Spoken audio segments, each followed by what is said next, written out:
Resounding success with Apex Legends, a stronger than ever year for their sports titles, and a whopping 3.5 million access subscribers, plus, interestingly, player data that supposedly goes against public perception. Yet, even with all that, EA have had an extremely rough time lately in the eyes of many players, with Anthem being publicly a resounding failure from a player's perspective, and Battlefield 5 still facing lingering doubts. Well, EA's latest earnings call has revealed what's actually going on with the company, as well as a fairly surprising admission indeed.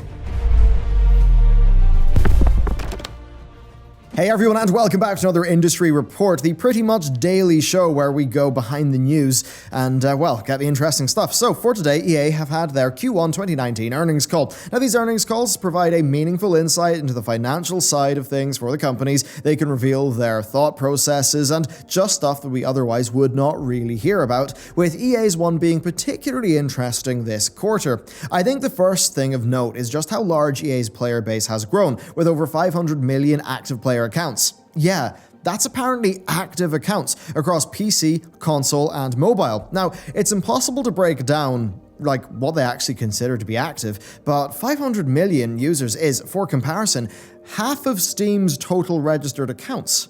So that's pretty crazy. It's a lot of players, and they claim this is down to increased engagement of their top franchises and live services, including the launch of Apex Legends. Now, when it comes to Apex, they actually revealed just how explosive its growth was. They talked about the 50 million player growth after only a month, but they revealed another interesting figure. Almost 30% of Apex Legends players were new to Electronic Arts. Given that 50 million number, that means it introduced 15 million people to the EA ecosystem. That really is a lot of Origin installs, and most importantly, a lot of potential Origin Access subscribers, and of course keep that one in mind for later. Now, continuing on with Apex, they say they're very focused on delivering a long-term live service, which really is news to nobody at this stage, but I think what is interesting though is that they are aggressively working to bring it to more markets and more platforms, which clearly means Asia and mobile. Now, this does seem like a no-brainer given how popular Battle Royale games are over there, but it's not quite as simple as that anymore. Now,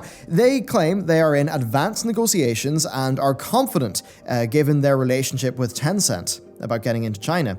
But there could be more than meets the eye here. You see, Tencent have significant ties with the Chinese government, yet not even Tencent could get monetization approved for PUBG Mobile, and they have actually today pulled PUBG Mobile from the market, instead focusing their efforts on another Battle Royale game, a PUBG clone called Game for Peace, an homage to the Chinese military, which the Chinese government, surprisingly, has completely approved. Funny that, isn't it? China have ramped up their regulations for games in general as well, and although EA do claim confidence, well, they may actually just have a tough battle bringing Apex over there, whether it's on PC or mobile, of course, to right now, the largest games market in the world. Although, if they are able to do that, I mean, they'd unlock access to a PC market that is apparently now larger than the population of the United States. Which, again, is a bit mental. Now, going back to the earnings calls, they talk about Battlefield 5 and Firestorm. Firestorm, they say, became the largest Battlefield 5 live service, or live event ever, which isn't surprising. They said they had 60% growth of active players week over week. In fact, it brought over 1 million people back to the game. Now, Battlefield 5, it's a very controversial game for a variety of reasons. It did sell below expectations initially, although Andrew Wilson says that he thinks that missing the Battle Royale at launch is a large part of what caused that. Now, looking at the reception of Firestorm, which I thought it was pretty good, maybe he's right.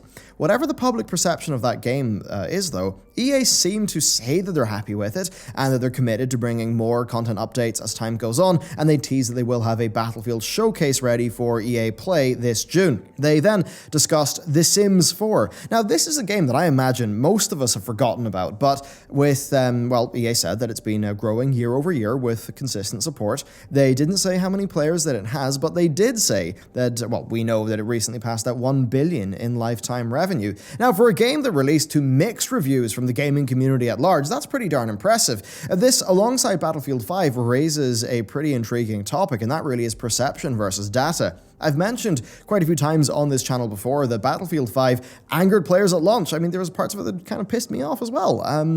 and that it hadn't really been that well received as a live service. I mean, I thought the live service has been a massive letdown, and the updates were too sparse. However, it appears we're very susceptible to assuming the vocal parts of communities make up the majority, and at least for Battlefield, maybe I'm a part of the vocal minority.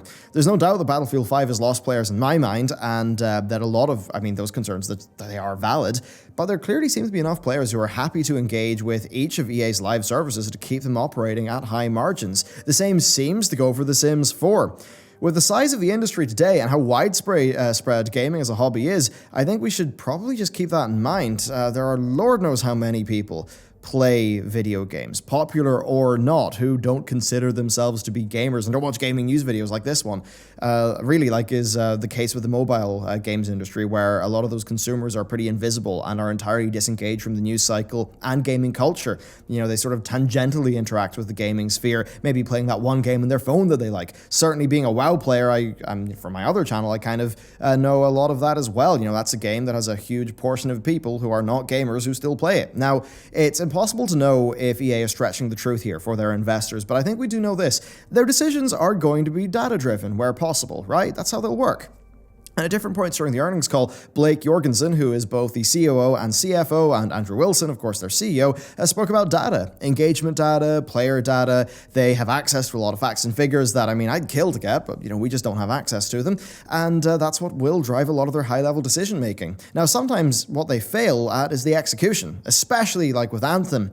There's always a risk that will happen when making calls like the calls that they'll have to make. I think we can say that Anthem is not the game that we wanted from BioWare, but I imagine a world in which Anthem launched in a much better state with more content, where BioWare actually made a good game. Well, that is a world where Anthem could have very well driven insane profits for EA, and I'm sure that executives had the data to back up that would be the case if the game was good, just like they had the data to prove that, supporting their current lineup is financially viable. Now, EA obviously talked about Anthem a lot on this call, and they largely just repeated the BioWare line, that the launch, they said the launch didn't meet expectations, but that EA have faith in their team at BioWare. They said that players have spent more than 150 million hours in the game, and they promised that, like with the rest of their lineup, that they are committed to improving and updating the game over time. We've all got our doubts about that, don't we? I certainly do. I want that to do well, but I don't feel great about Anthem, but nonetheless, they say they're committed. Now, the most interesting part here is what they say about the launch, and this is something that might have ramifications for the industry at large. So in the Q&A section at the end of the call, they were asked about the launch of Anthem and what they're doing to avoid highly publicized technical problems, of course, something that hit Mass Effect Andromeda as well. Their answer was actually a bit surprising, to be honest. So first, Andrew Wilson briefly explained that they do run beta tests, but he went on to say that they're borrowing from the Asian market now. He explained how games are marketed in the West, that they release content over time, they build up hype, they build up excitement, and then they launch. However, he said that system is not working well anymore. He said that internally, development and QA are both changing drastically, and that they're going to change how they launch games in the future. He says they're going to really do something they see a lot more happen in the mobile space and in Asia, and that is soft launches, community tests, and changing essentially their approach entirely. And this is one of the most interesting quotes. Our entire marketing organization is now moving out of presentation mode and into conversation mode, and change in how we interact with players over time. It may be too early to predict exactly what this might look like, but saying that, this could be a sign that the large publishers are finally getting with the times. Other publishers and developers have seen success with letting players go hands-on a bit earlier, having developer streams and genuinely engaging with their players during and after development. In fact, that's been the core strength of indie developers just as a scene for years now, open discussion with their most engaged fans and players.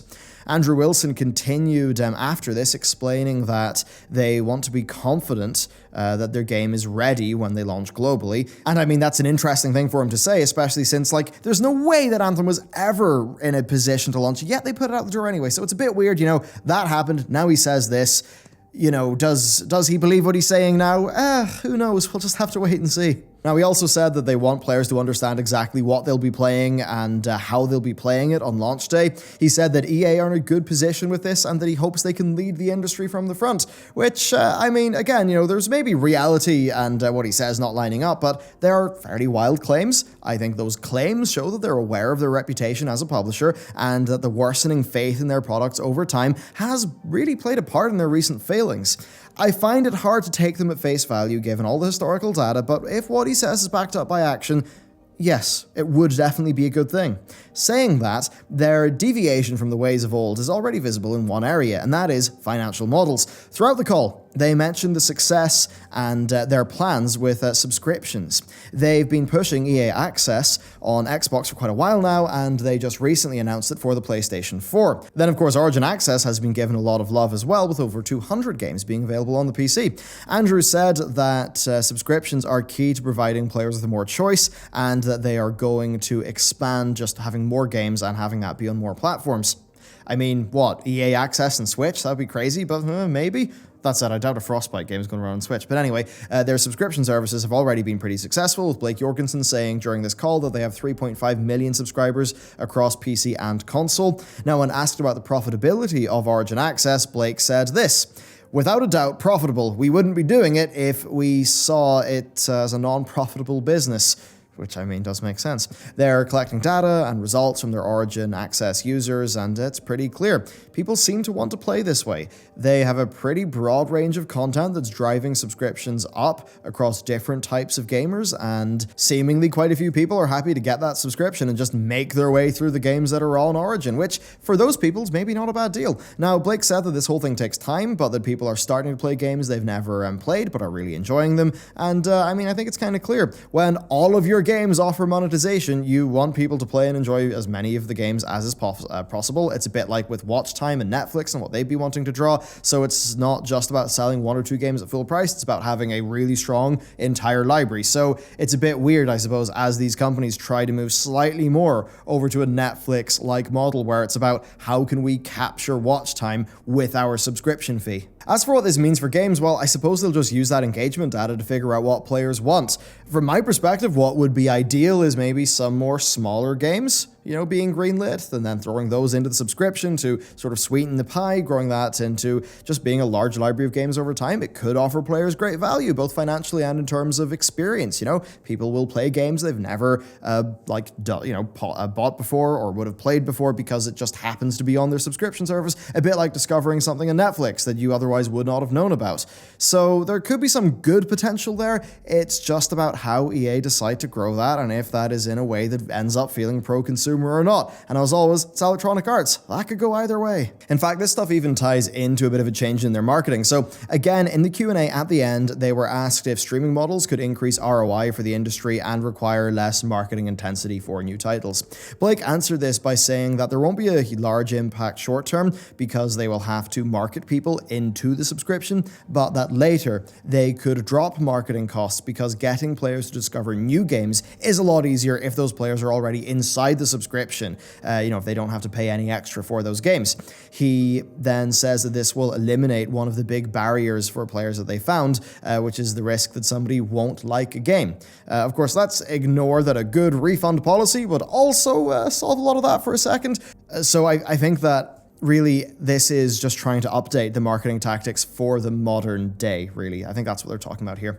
Ultimately, though, it's clear how really multiple industries are going. Subscriptions seem to be the future, and EA believe they're good for us and them. In reality, though, they have upsides and downsides. That is a topic for another day. I'm sure, though, you all know that it's annoying when subscription services compete with each other through exclusives. I mean, it's pretty much what we've been angry about over here about the Epic Games Store. So there you go. All in all, EA have some interesting plans for the future. Their live services are up 10% year over year, and they seem to be happy with their current lineup, mentioning again that they want to keep on supporting them and get secure stability. Given that Anthem was a failure even in their eyes, but they still seem to want to stick with it and salvage it, I suppose that's an interesting thing. They also said said they're excited for Star Wars, that they're expecting 6 to 8 million sales for Jedi Fallen Order, saying that it and their 2019 Need for Speed act as diversification of their portfolio, grabbing in more and more players across the gaming world, and of course bringing them into their subscription, which they will absolutely love. One part of their business that did fall sharply though was mobile, down 23% due to them not releasing any new successful games. But I don't think any of us really care about that, to be frank. So there you go, that's it. What I've talked about the most here is what I think is the most pertinent to us in the industry. It's interesting stuff. There's a lot of interesting words. Will those words be backed up with action?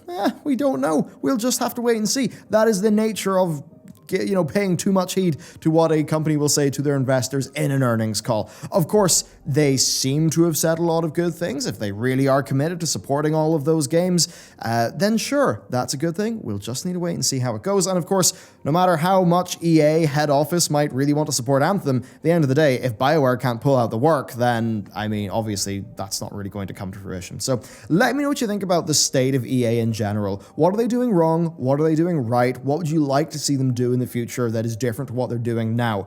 What games would you like? I'd be really interested to hear, so let me know down below. So, thank you very much for watching, and with that, I will see you next time.